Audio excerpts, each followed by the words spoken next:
Hey guys, welcome to my channel. I'm Jay and today I am at home showing a very easy black bean burger recipe.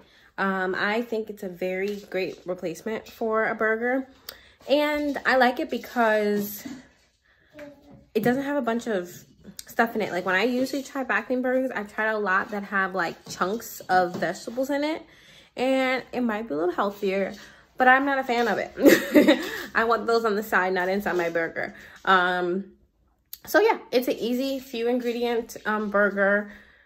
So let's get started. Okay, so these are the only ingredients you need. Of course, besides your toppings that you want for your burgers, like your sauces. I have buns, but of course you can put it on lettuce, spinach, kale, put it on top of a salad, however you want to do it. But literally, beans, oats, flour is even an optional thing. You don't have to have the flour at all. Onions and garlic. The reason I do have the flour is because I don't want my burger to be extremely mushy. I feel like when you're trying to mimic a burger isn't like mushy like how it is with beans. So the flour helps dry it out even more. But I'm going to show you guys how I usually dry them out good. All right, so the first step is pretty simple. I line a cookie sheet or some type of pan with a paper towel, and then you're gonna drain your black beans out. All right, and then you just spread them across your paper. So usually with my black beans, I like to drain them and then rinse them off. And just in the can, I just run some water and rinse it off. So I'm using 2 cans. I'm just gonna go ahead and do that.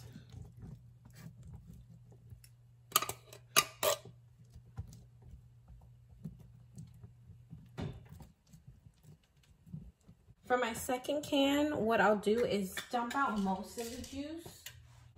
I like to save a little bit, almost like half of the canned juice. Into that, I'm going to add flour. And then again, just same thing with your second one.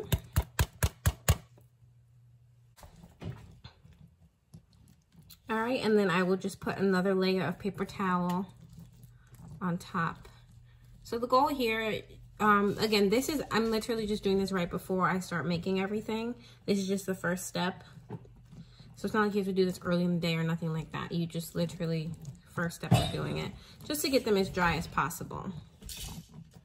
All right. Again, if you don't have a cookie sheet, you can even put them and make the 2 layers. If you have something smaller. Take that, off my napkin. And same thing. If you want to put a light plate on top, you can do that as well. Napkin, yes. I don't need it. But I just push it down and leave it be. All right, and we let those dry. And while we do that, I'm gonna chop up, I did 2 cans, so let's do 2 cloves of garlic and just a little bit of onion. However you like your burgers. If you like them oniony, then of course add more. But I'm just gonna do a little bit. And then I'll show you guys the next part. I'm just sauteing the garlic and onion for a little bit. Just a little bit. With a nice amount of butter. What I'm going to actually use this pan for is to make the burgers as well. I just like to soften these up. Maybe brown them just a little bit, I should say. So just watch them. It shouldn't take long. And then what we're going to do is start loading everything up in a food processor. If you don't have a food processor, use a bowl. It is completely okay. Okay, hopefully that angle works. I don't know why I'm like struggling with angles right now. Anyway, so we're going to take our black beans. Take your paper towels off. So we're going to take our beans, load those up.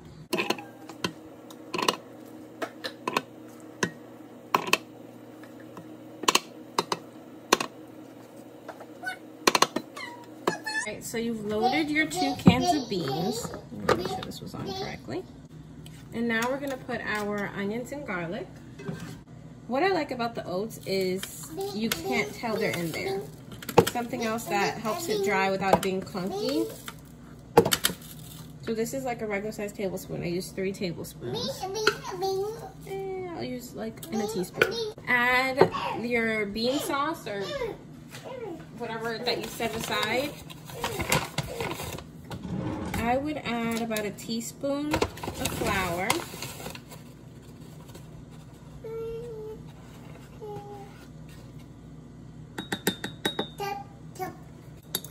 And just go ahead and mix that in there. If you have a whisk, whisk it. And just get those clumps broken down well. This is another agent that will just help soak up. Can you hear me? I forget, I'm clanking kind of loud, but it'll help soak up those juices to make it less juicy. All right, and we set that aside. So when it comes to mixing this, we're not gonna just straight liquefy it. We are gonna keep it a little clumpy. That's why I say if you have a fork, even that's fine, it's just more work. Fork away, it's just something to kind of smash some, you know, most of your beans and mix it together. So I pulse it with the food processor.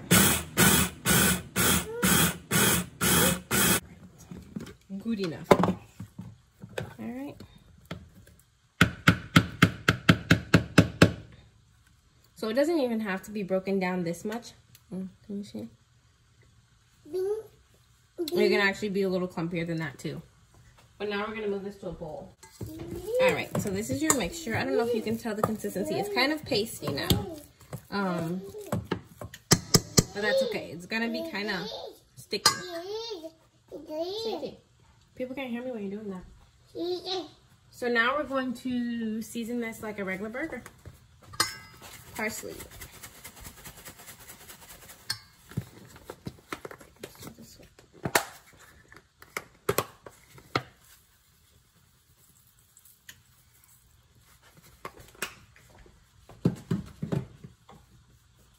A little salt.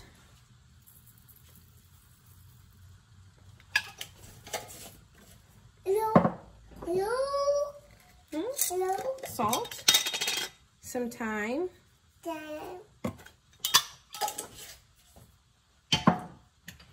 Turmeric, of course. Turmeric. Pepper. Pepper.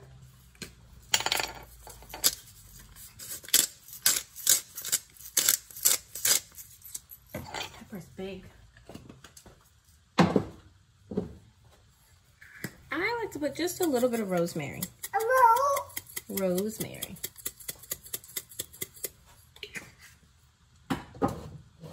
What am I missing? Oregano. Yeah. Now, after all that, something I like to keep to add is a Weber burger infusion seasoning. The Roadhouse burger.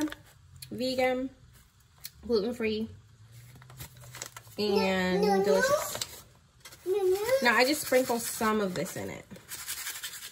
Just a little bit. Just give it a little bit of burger. That gives it that burgery, what, smoky-ish flavor to me. All right. And you can add more. You can even just add that if you want to just do that. But it smells so good. It smells like a burger. But I've also used other burger seasonings. So just any burger seasoning is fine. If you want to add some paprika. Paprika. Alright. And you will add your flour mixture. Now, if you think it's too wet, don't add the whole thing. But again, it's going to dry it out when it starts cooking. I'm going to add half of this right now. And you mix. Mix.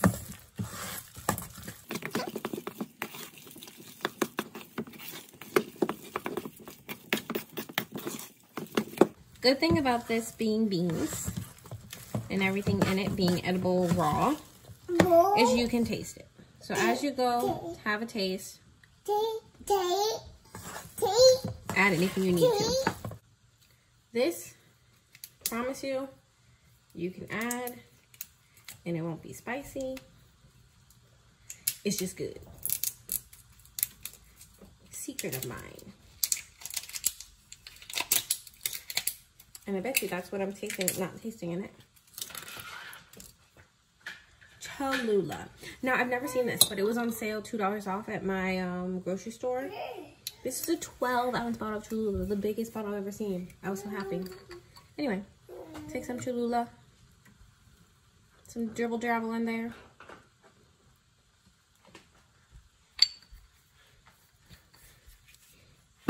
That's what it was missing. Sauce. You can add Worcestershire sauce. Worcestershire, whatever. It's not vegan. I don't know if there's a vegan kind, but it does have the little fishies. So don't if you are a vegan. But if you are not, a little bit is good. Okay. And we are going to start frying these bad boys up. All right, we're gonna move to the pan. All right, so make sure your hands are clean. Okay, so again, this is the pan I use to do the garlic and onion. I'm gonna add a little butter. Oops, that's a little too much.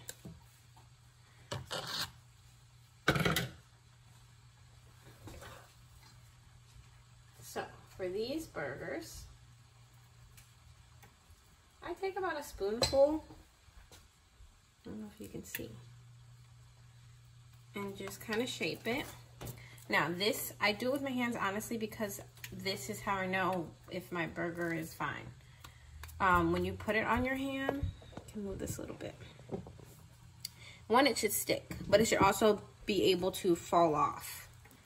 Okay, when it falls off, you should have a little stickiness left on your hand. That's literally just how I know my burger is gonna be fine.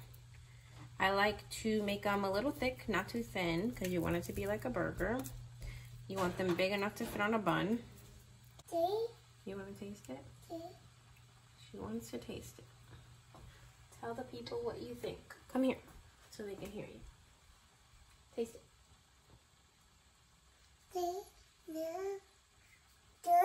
Good? Yeah? Beans, yeah. I'm making you some to eat. Anyway, so here's my little patty. Throw it on there. And you leave them to fry. So, like I said in the beginning, I don't want a smushy burger. So, thinner can be a little better. But you don't want it so thin that you're losing it in your bun with all your toppings and stuff. But also, I literally fry them as long as possible. Fry them till they're almost burnt, because I literally left these on here by accident for a very long time and they didn't even burn. They don't look the prettiest. To me, they look like a burger, but they never taste like haven't burnt. And I feel like it's one because of what it is. It's beans. And maybe it helps it taste more like a burger when it's a little burnt. But you can see it. It's a very pretty patty. Can you see it?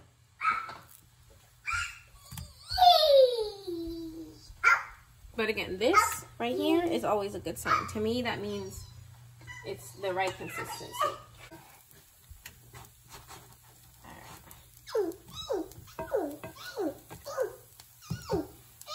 Okay, so that one's okay. I feel like in the camera it might look worse than it is. To me, I still would have left it a little bit longer. I'm actually going to turn it up just a little bit. But they look good. You want them to have a nice crustiness to them. If you touch it, it doesn't even feel like too moist. It feels pretty dry. Yeah. I'm going to turn my heat up just a little bit. It's at about, it was like low medium before. I'm going to put it medium. Is it good? Yeah? Yummy. Yummy. Okay. So while she's enjoying her burger, something else I wanted to mention too is when you're making them, or when you're done, when you're about to take them out the pan, they're of course going to be a little smushy because they're beans. But if you let them rest a little bit, they actually do get firmer as they sit, just for a little bit. You don't want them to get cold, but just a little bit. Let them sit for a couple minutes while you fix your bun or whatever, and it firms up pretty good. Anyway, toppings. For this one, we use a vegan mayo. Let me see. Right now, I think we have Earth Balance vegan mayo, which is cheaper. But I usually buy a different brand that I can't remember the name of. Yes, we have Earth Balance olive oil mayo. But usually, I cannot think of the other brand I usually use. But this one's good. This one's just fine. And to me, it's not that big of a difference with regular mayo and vegan mayo at all. If you like spicy, sriracha is really good on it. Some spicy brown mustard is really good on it. Of course, ketchup, barbecue sauce. I don't like barbecue sauce, but my boyfriend puts barbecue sauce on everything. I've done this with a piece of kale. I've done this with, excuse me, with, today we're doing spinach. I've even done it with just like a green mix, a spring mix, and just thrown it on there. A little bit of tomato. If you want some raw onion, if you're an onion person like I am, just add some raw onion or even some grilled onions on top. Pretty much same way you would make any other burger. I just don't do cheese because I'm not a fan of vegan cheeses yet. I haven't found one that I like. But to tell you a little bit about me and my little family, our little lifestyle that we have going on, we are not vegans. We're like, I always say I'm like 80% vegan. And for many reasons, most of them being just how I was so used to eating, what I grew up eating and stuff. So it's just hard to change your lifestyle once you've known it all your life type of thing. And some people, it's not. Some people, they can do it overnight and then they're stuck in it. But me, I love a good steak. I've always loved steak. Like if I can give up chicken, I can give up fish, I can give up everything, but a steak is the only thing I can't really give up. And then I am a sucker for ice cream. I literally eat ice cream almost every day, to be honest with you. Not dairy ice cream every day, but just ice cream in general. Cheese I've kind of laid back on. I realized that it's not necessary all the time. Yeah. But yes, so how we do it is we just don't eat meat or dairy in the house, meaning we don't buy it. When I cook, I don't use it. Nothing in the house I cook with has meat or dairy. If we eat outside of the house, then there you go. Well, someone liked her burger, if you want to see. More? More? Okay, I'm coming right back. But anyway, most of the days I actually cook. So if we do eat out, even then sometimes we try to stick with non-dairy. Dairy is a big, we don't do it. And that kind of started because my daughter had severe eczema at a very young age, like 4 months. She had eczema to the point where her skin was shedding like layers at a time, like nonstop, all day, every day. It was hard to find something for it, and it was just what's it saying? Oh yes, so we started doing research into how to naturally get rid of eczema, so we weren't using so many chemicals on her, because she's a baby, she's so teeny. And when you're using lotions and stuff, you don't really look at the ingredients. You don't really realize like how much chemicals you're putting into your body. So for her to be such a baby and to see lists of chemicals on all these different products that we were trying, we knew we needed to find another solution. And the natural way was pretty much just being vegan. I guess all in all, we realized even after all the tests for allergies and things from every doctor, she did one. Okay, you need help? She did one very early. Like I think they usually test at a year or 9 months, and she had to do one really early because they were like, let's see if like that's what it is. I was breastfeeding, so they were trying to figure out if she did have allergies, if it was something I was eating that kind of triggered her. So trying different things. They said, you know, cut out different things, peanut butter, for a week or two, and then see what happens, you know. So we were trying different things, and then we did dairy, and dairy was the one that made a difference. So that's kind of what kind of forced me personally to become more on the vegan side, was because I was breastfeeding. I still am breastfeeding, actually. Not as often, of course, but I still am. So I still shy away from dairy. Milk person, so that part didn't really bother me. Okay, give it to me, thank you. But yes, so I noticed after the couple weeks of no dairy, I started eating dairy again. I'd feed her, and about 2 days later, she'd have a flare up. After the 2 weeks, tried dairy again. So she had a flare up 2 days after I had breastfed her, after I had dairy, if that makes sense. Like, it had time to get through her system. So I realized that dairy was the trigger. All the tests she took for allergies said no. No to dairy. Dairy, she's not sensitive to dairy. Nothing's showing up in anything. She did every test, dust, this, that. Okay. She did every test possible on the allergy list. And nothing. She did it again when she turned a year or so. And same thing, nothing. But by that time of the year, we already figured it out on our own that dairy was a thing. But something else is, I've talked to other people who breastfeed, who have kids, or who just have eczema in general, and it seems to be a thing where dairy is what flares them up. They're not allergic. Nothing comes back as they're allergic, but dairy is the common denominator of what starts a reaction to them. So that's kind of what led us here. But of course, doing a little background on everything, you actually start to realize dairy is not really necessary, or in our opinion, and that what it does to the body. Like, even if you don't have skin problems, eczema or nothing, it still is not very good. I notice when I do eat dairy, my body gets filled with mucus, and I hate it because I don't do that hawking spit stuff, but it will just sit there, you know, until for a couple days till it goes away. And I've noticed that with dairy. So that's kind of where we led. So now, keeping it simple, our lifestyle is just healthier. Like I said, so not eating meat and dairy in the house forces you to kind of eat a lot of more vegetables. And so you're used to, or how I grew up was a starch, a vegetable, a meat. So now I usually do like, in place of meat, it's usually like a type of bean. Only because my family loves beans, but different things, of course. Beans, potatoes, different types of potatoes, sweet potato, regular potato, different types of beans, different flavors of beans, you know, things to switch it up. But again, it kind of forces you, or I'll do double vegetable, triple vegetable, and it forces you to kind of have that better balance in a lifestyle if you don't keep it in the house.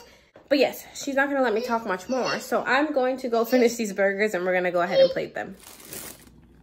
Okay, so we're just plating the burger. And disclaimer, I like my burger saucy, so don't judge me. That's okay.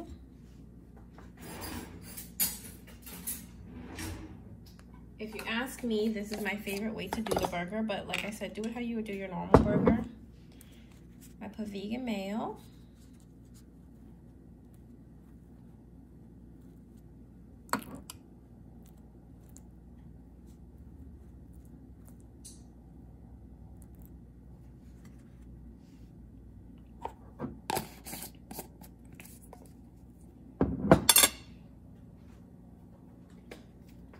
Put some spicy mustard.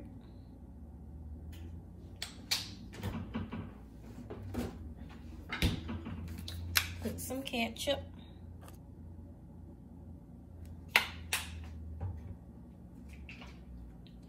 Some sriracha. For sriracha, I just like, thought I should get well enough, but some polka dots.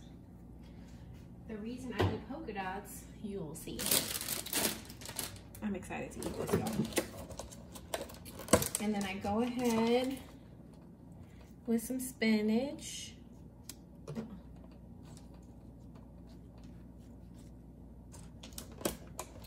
And now one of my favorite toppings on here. Oh, put a little tomato. Oh, that's too thick.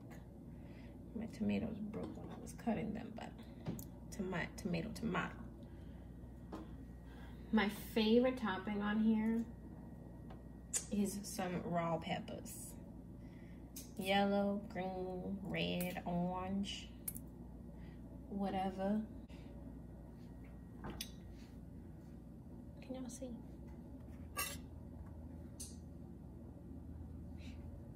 Peppers, tomatoes, what am I missing? Like I said, if you want, add you some raw onions.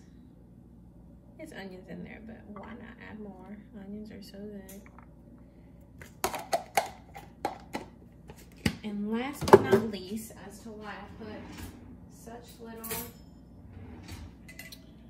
sriracha, is I go to Aldi's and get the hot jalapeno slices, and they are so good.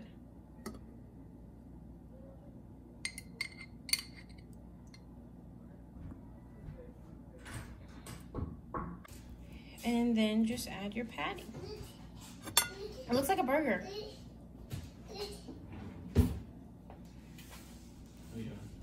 No. And there you have it. Ooh. Everything's falling off, but it's delicious.